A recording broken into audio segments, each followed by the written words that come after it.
संसार के मालिक की जो आवाज़ आई है, जो आदेश आया है, उसी के मुताबिक मैं आप सभी तक संसार के मालिक के पैगाम पहुंचा रहा हूं, जिसमें संसार के मालिक का दीदार मैं दीदार कराऊंगा।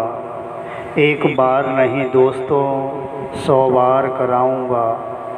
दुनिया में इसके नाम के चर्चे तो बहुत है, ये कैसा है दोस्तों, मैं तुम्हें मिलाऊंगा।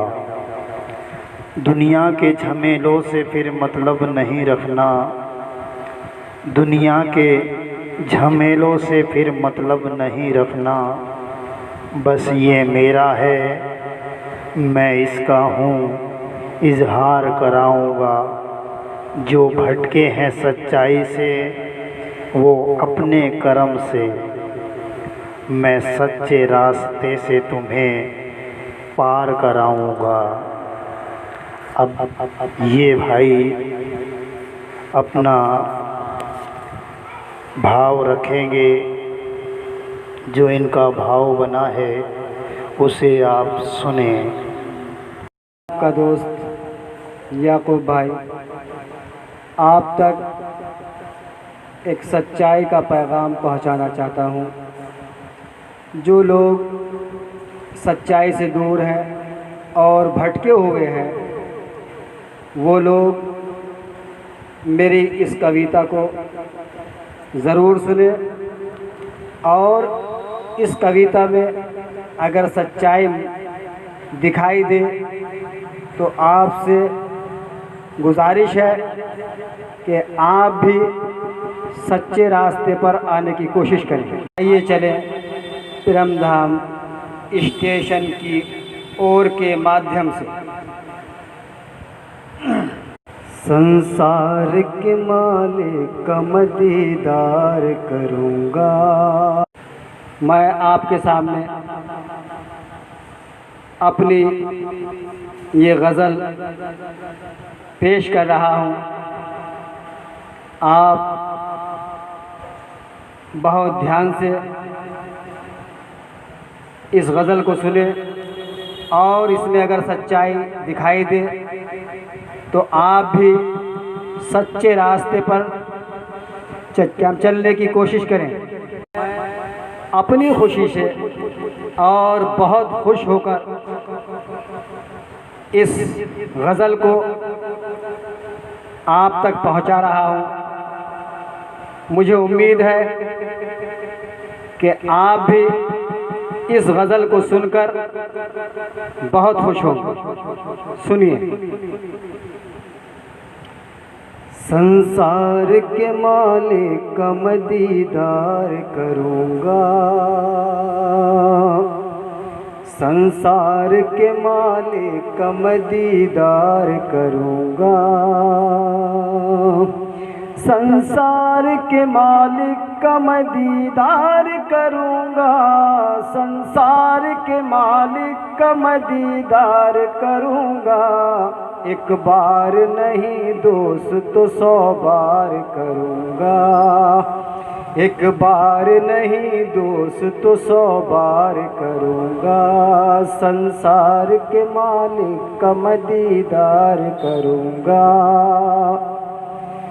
दुनिया के झमेलों से मैं मतलब नहीं रखता,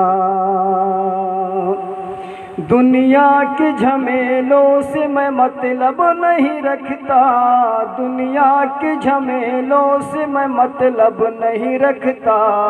वो मेरा है, मैं उसका हूँ, इजहार करूँगा।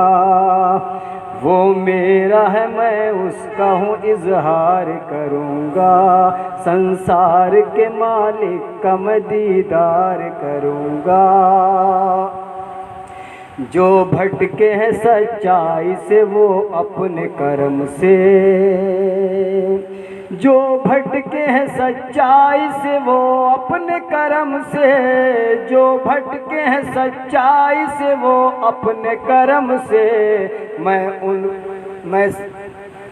जो भटके हैं सच्चाई से वो अपने कर्म से, जो भटके हैं सच्चाई से वो अपने कर्म से, मैं सच्चे रास्ते से उनको पार करूँगा, मैं सच्चे रास्ते से उनको पार करूँगा, संसार के मालिक का मैं दीदार करूँगा,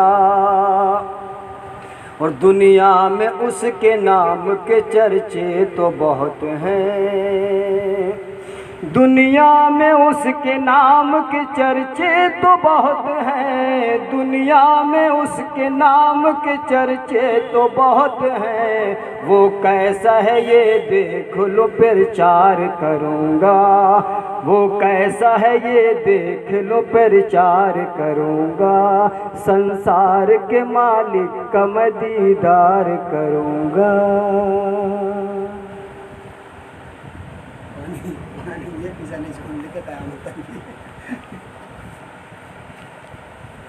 अब तुम देखो कैसी रिकॉर्डिंग हुई है।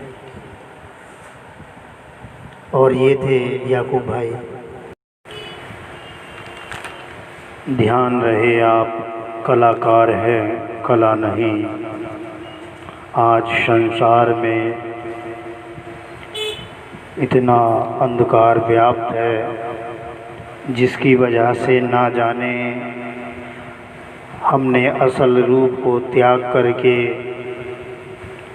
झूठ में अपने आप को किन किन रूपों में स्थापित किया हुआ है। आज संसार के शक्तिशाली व्यक्ति क्यों ना हों, आप संसार के सर्वश्रेष्ठ सम्मानित व्यक्ति क्यों ना हों, आप संसार के सबसे धनी व्यक्ति क्यों ना हों, आप संसार के सर्वश्रेष्ठ बुद्धिमान साइंटिस्ट व्यक्ति क्यों ना हों, आप संसार के सर्वश्रेष्ठ धर्माचार्य क्यों ना हों, आप संसार के सर्वश्रेष्ठ दानी क्यों ना हों, आप संसार के संपूर्ण कर्मकांडी क्यों ना हों, आप संसार के यशस्वी राजा क्यों ना हों, आप संसार के सबसे निर्धन व्यक्ति क्यों ना हों, आप संसार के सबसे घृणित व्यक्ति क्यों ना हों, आप संसार के सबसे सुंदर व्यक्ति क्यों ना हों या सबसे कुरूप व्यक्ति क्यों ना हों, ये समझिए यह सब आपकी नादानियाँ हैं, बचकाना हरकतें हैं, या यूं कहें कि हमारी अबोधता है। यहाँ पर विशेष ध्यान दीजिए। जो बात परमपिता अर्थात संसार के मालिक के आदेश अनुसार यहाँ से की जा रही है कि इसमें से कोई भी आपकी विशेषता नहीं है, और यदि आपको अपनी सही प्रकार से समझ है तो यह सब आपके योग्य नहीं है, आपका लक्ष्य यह नहीं है। यह तो केवल संसार के मालिक के द्वारा बख्शा हुआ किरदार है जो समय के साथ आपसे छीन लिया जाएगा, वापस ले लिया जाएगा। कोई भी किरदार करने वाला उस किरदार को प्ले करता है तो उसे वह कुछ समय तक प्ले करने में अपने आप को रखना पसंद करता है। वह भी एक मजदूरी में अधिक समय तक उस करैक्टर को प्ले करना उसकी परेशानी का कारण बन जाता है। क्योंकि उसे अपनी वास्तविक अवस्था स्थिति का पता होता है। वह अपनी इच्छाओं का इस्तेमाल उन किरदारों में नहीं कर सकता। जब वह उस कैरेक्टर से आज़ाद होता है तब सुकून मिलता है। आज इन शरीरों में यही कैरेक्टर प्ले हो रहे हैं, यही किरदार निभाए जा रहे हैं। कहीं मनुष्य के शरीर के पार्ट, कहीं पशु पक्षी जानवर के पार्ट, जीव जंतु के पार्ट प्ले कर रहे हैं। जैसे जिसके कर्मों की योग्यता, उसी प्रकार के शरीर रूपी वस्त्र अर्थात कैरेक्टर प्राप्त कर रहे हैं। और अब आप इन्हीं कैरेक्टरों में खो जाएंगे तो आप समझें आप एक कलाकार थे, एक कलाकार का अंश थे, जो आप खुद कलाकार ना रहकर कला बन गए हैं। अर्थात इस माया में ही बनने बिगड़ने वाली में एक कला जो बनती बिगड़ती है, उसी का रूप अपने आप को समझने लगे हैं। तो कला को तो बनना और बिगड़ना पड़ता है। संसार के मालिक की यह संसार कला है और आप संसार के मालिक का अंश कलाकार हैं, कला नहीं। आज कलाकार को जाने तो कला के जाल से आप बाहर निकल सकते हैं, अन्यथा इसके अलावा कोई भी रास्ता आपको इस कला के भंवर जाल से बाहर नहीं निकाल सकता।